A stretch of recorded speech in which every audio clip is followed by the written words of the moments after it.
Good afternoon. I want to thank everybody who joined Ukraine Media Center Ukrinform. It's day 265 of all the Ukrainian people, and today, right now, we will be talking about the utmostly important topic, the subject of psychological help during war. I want to introduce our guest, Andriy Omelchenko, director of the Atlant Support Center. Good afternoon, Andriy. Good afternoon. We know that you launched such a powerful project that now operates in a number of cities. Can you say a few words about that? Who could reach out to you and get help from you? Good afternoon. Glory to Ukraine. Glory to the heroes. We started working starting from Maidan from 2014, and then anti-terroristic operation, help to the veterans, and in Ukrainian House I launched training for the specialists and volunteers who would like to understand military subject more, the specificity of work specifically with the military. And starting with the full-scale invasion, we created the psychological support center Atlant, and it's specialized in preparation of the mobile groups in all the cities of Ukraine, because unlike during the times of anti-terroristic operation, there's a large number of people, and even notwithstanding the situation is better in terms of support from the society. I mean, everybody now supports the military. We need more specialists like those.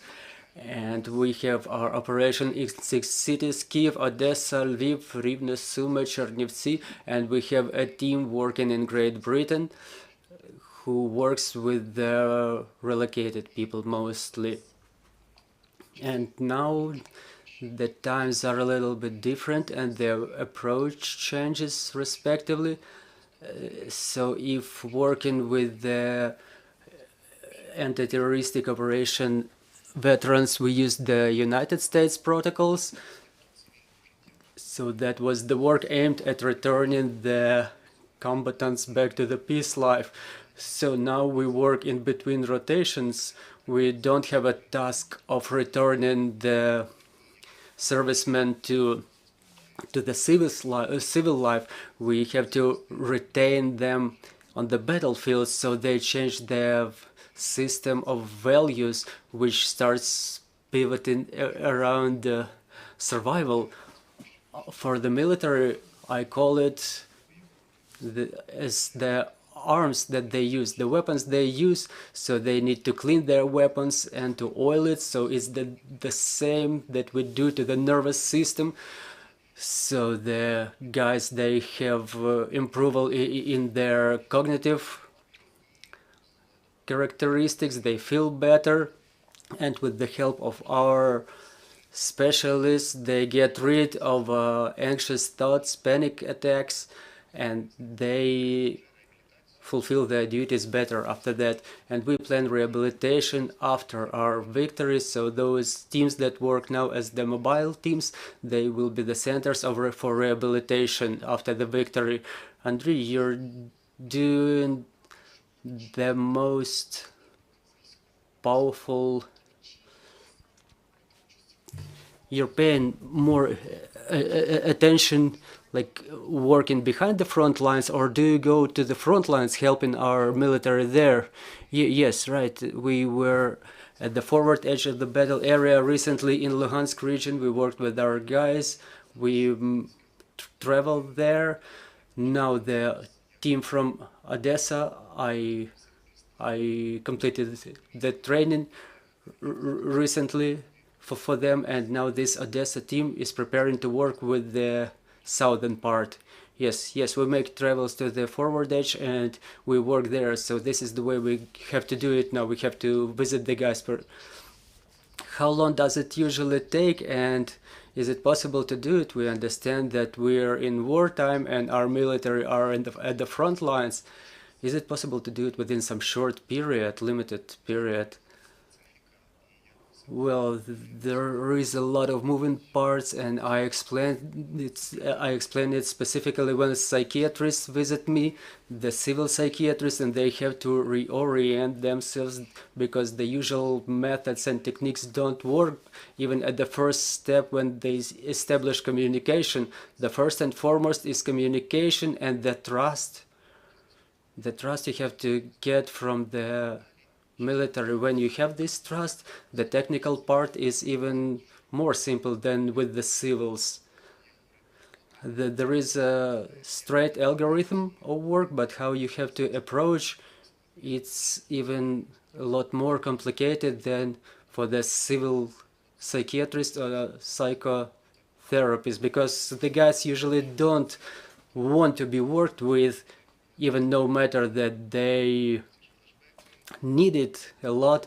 They lose sleep, they have flashbacks, they have special conditions, but they keep saying they're doing all right. But when we get their trust, they start speaking out, telling everything they went through, and this is the way we work with them. So we take them in work, and the results are magnificent because they get rid of the panic attacks.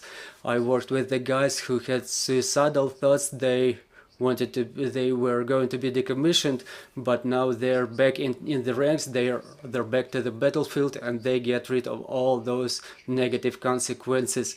And we actually can train everybody to do it. How many people do you already have trained, and how many servicemen already received help like that? I want to start with one thought, because I have many questions to me, because we train both specialists and volunteers, and we are being asked how could you train somebody who is tangential to psychology. David Brown is the professor from the United States who proved the use of volunteers, specifically in work with volunteers, with the military. And he made this work for Ukraine specifically. There is an online course for our specialists from the Institute of Bogomolets, and I have 2 blogs in that course they implemented. And the first training by David Brown is the application of volunteers.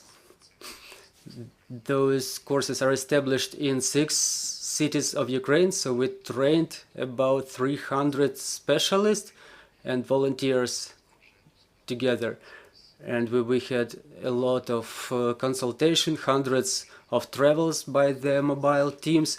All of them work, and the task is to have every team work in their region to cover the needs of the military units located in that region, including hospitals and internally relocated people who are currently at the region. So this is how it works. According to your experience, how necessary is this help, specifically at the forward edge? Unfortunately, statistics, I will tell you the truth. When the war started, I was working during anti-terroristic operation, but the statistics kept coming and it was not calming. I was talking to a forensic specialist in Zolotonosha who accepted the guys, and he said like one forensic specialist had like 1 or 2 suicides per day, so we can multiply it and we understand the whole picture. And it can sound horrible, but it's quite good statistics, because the situation is better than during anti-terroristic operations. Still, the need is there is a large, very big need in these services. So 5 years after the end of the war, more people die in the society than during the war itself, 5 times more. So it's the statistics of any war. And our goal, our mission is to change these statistics. And I'm convinced that with the support of the society, the way it works now in Ukraine, we will have this situation way better than it was in other countries after other wars. And we understand that when we overpay the price for our freedom and liberty. We want, when it all ends, we want to bring back the borders and bring back people to normal civil life, to bring them back to normal life, to keep their families together, to have people work and rebuild the country. So it's a huge piece of work. So we have to get rid of PTSD, to get them rid of all those memories and dreams, nightmares. So we have to get rid of those consequences to provide growth to the country. But now during the war, we have to work with the guys to improve their condition, to get them rid of the mistakes, don't have them go under bullets, to get them rid of the panic attacks. And talking about the majority who say they're all right, we want to get them rid of the condition that they go through physically, and it can be done by just plain psychology and communication. Dear colleagues, if you have any questions, Alla Shershень, Ukrinform. Andriy, can you describe the techniques your center currently uses for preparation of the mobile teams, and who's the trainer? We use the protocols of the United States, starting from the beginning of ATO, and it's the protocols for PTSD. Also, we use British protocols developed by Neil Greenberg for short briefings, and specifically the fundamentals of his work were to use the resources which help to overcome the stress, and he classified the stress factors that influence the deterioration of the conditions. So there is a swing, we increase the resources and decrease the stress factors. If person has enough resources and we decrease the stress factor to the maximum, the person will overcome all these conditions by themselves. So it's United States and Great Britain protocols. Neil Greenberg has his techniques working in the British Army, and I was the first in Ukraine to start trainings for our specialists based on the British protocols. Now it went further, and I passed it on to have it trained in our army. So do you train everybody by themselves? Yeah, it's mostly me. In future we will prepare more instructors. I keep training, I create the mobile teams, and I supervise, all the trainings, all the studies happen personally. I come to the military units, and then when the mobile teams leaves for a travel, we do it online. I check all the specialists to make sure they're in the good conditions.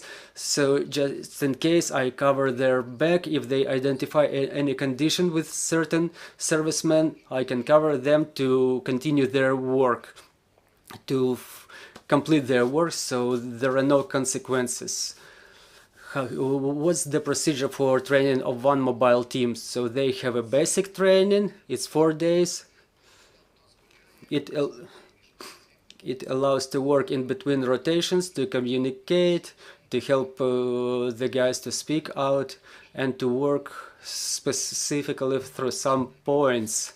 If we talk about like full-fledged rehabilitation, that's something that will happen further on. I will train the groups who will do the rehabilitation, so it will be plus 10 days, so 14 full days is the training for the specialists who can take care of rehabilitation. Do I understand it correct that you train the volunteers within 14 days? How efficient is such training? I will tell you. So in part it's the training itself, but a large fraction of training is the supervision, which happens regularly. We work with the teams on a regular basis. For example, they left and today they come back. So in the unit they have these and those situations or issues, so they already have the tools, but I have to respond how to use those tools in a better manner. I instruct them how to work better in that situation, because situations are different. Every unit is a different story. For example, sometimes we come across something new and we invent the way how to work with certain case. But this approach already proved its efficiency. With proper supervision, all those teams, they operate efficiently. You already prepared 300 such volunteers. Is it enough, or the training will be continued? Well, we will still plan the training. When I come, for example, to a city, I need to have at least one person to take responsibility as the coordinator for the city, who organizes the premises, the trainings, and who will further coordinate with me, for example, the online training and supervision. If there is interest somewhere, I come to that city and I do the training there. In Kiev, we already had 3 trainings. We had more than 80 participants coming from different centers.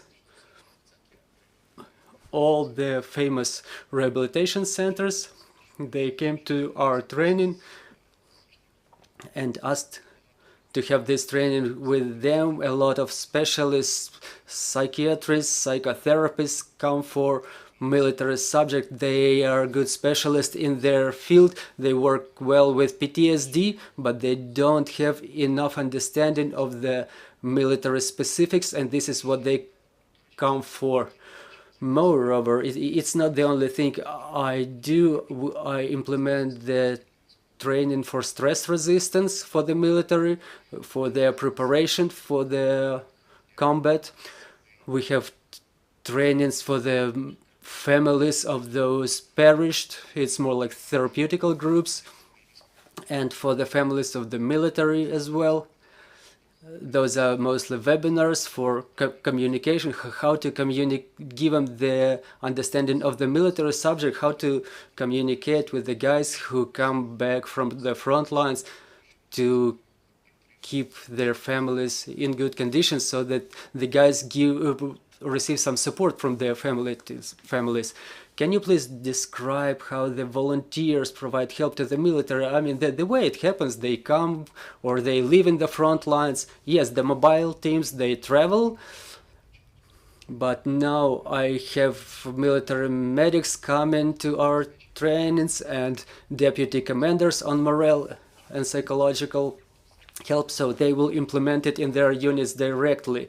And besides, I receive requests for mobilization of my trainees, so that I advise on the number of psychologists that I prepared. Some military units already ask those people to be recommended for their units, and they have interviews with them. They pick from the number of my trainees, and they are being added to the staff of the unit. And the mobile teams, yes, they just travel in case of necessity upon proper coordination with the command, with the medics and deputies on morale as a psychological support. And the last question, how is your project funded and how will it operate? Just until the victory, it will work in the format as it is now, and after the victory, we will work on rehabilitation.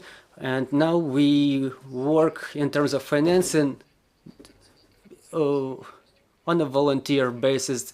Volunteers, they do their job somehow, they make money, but when they have free time, they do these travels. And if we have to go to a unit, the coordinator says, we are being expected to arrive on this or that date, and whoever responds, like, I'm ready to go on that date, so the team travels. Somebody goes to the hospital and somebody goes to the military unit. Sometimes the volunteers supply something, and at the same time, we provide this psychological help at the military unit, for example. And as to the funding, as I mentioned, we just crowdfund something. We fuel the car, buy some footwear for the guys, and at the same time, we work with the guys. but I want to emphasize that it would be good to have funding for, at least for the backbone, to have the people work in a more efficient manner. It would help to work in a more efficient manner, and the closer we come to the victory, the more there is a need in premises in the cities, and to have people work on sites. But now we work on a volunteer basis. It would obviously be easier to work with funding, but it's our country. We will keep on working anyway. Andriy, thank you very much for this conversation. Dear friends, do you have any more questions? No more questions. Thank you for the work you're doing. I will remind you, we had Andriy Omelchenko with us, the director of the Center for Psychological Help. Obviously, the military and the government and the state and the whole country is pouring all of its resources into the actual fighting. Is it fair to say that that basically from the state side, from the military side, from the government side, they've not really been able to keep up with the scale of this problem of PTSD amongst troops, and that's why groups like yourself, the volunteers, and everybody are sort of stepping into this vacuum? Is that a good characterization, you think? Українською, є приклад. Да. Well, really, it's all true. All the costs are now directed to the war and to the support of the armed forces. And that's why the issue of psychological support, for example, if the issue of financial support is being solved, nobody still talks about the psychology. But first of all, I understand that statistics and the condition of the servicemen, I understand what's going on. I'll tell you one thing. For example, tomorrow I will have a webinar for stress control, and I will tell about the so-called Gauss curve, which shows that a minor percentage gets PTSD absolutely for sure, and some part of them get it after the war, and another part is vacillating. The major part is vacillating, and it depends on the psychologists, the volunteers, to the large extent, what will happen to this majority, which is vacillating. And there's a number of guys who just come to them after they went through something, when they get things added up. For example, you can use the gun for a lot of times without cleaning it, but it gets jammed at some point, and this is the same what happens to the nervous system. I worked with a guy who is commander of a unit who is at war since 2019, and at certain point, no one knows how, he started having panic attacks. We worked through them, and that's it. The work of a specialist is enough. The work of a specialist who knows what to do, and you mentioned it very correct. Everything is thrown, all the efforts are thrown at the victory, at the weapons, but less people talk about the psychological aspect. But I already mentioned the statistics, and something that we're facing now. I want to emphasize that side, that after the war, all those consequences, PTSD and everything they went through, it all then flows into the country in its entirety. I see our mission as something that we have to be done, and we actually can do that. But as I mentioned, we need 2,000 specialists to work, and that would be the sufficient number to cover the needs of our army. If they would work, everything could be overcome, and we would not have consequences like that, but it depends on work like that. That's why we do it. Thank you, Andriy. Thank you, dear colleagues, and I will remind you, right now our team is preparing the schedule of briefings for tomorrow. Please follow our announcements. We believe in our armed forces, and let's continue working for our victory. Glory to Ukraine, glory to the heroes.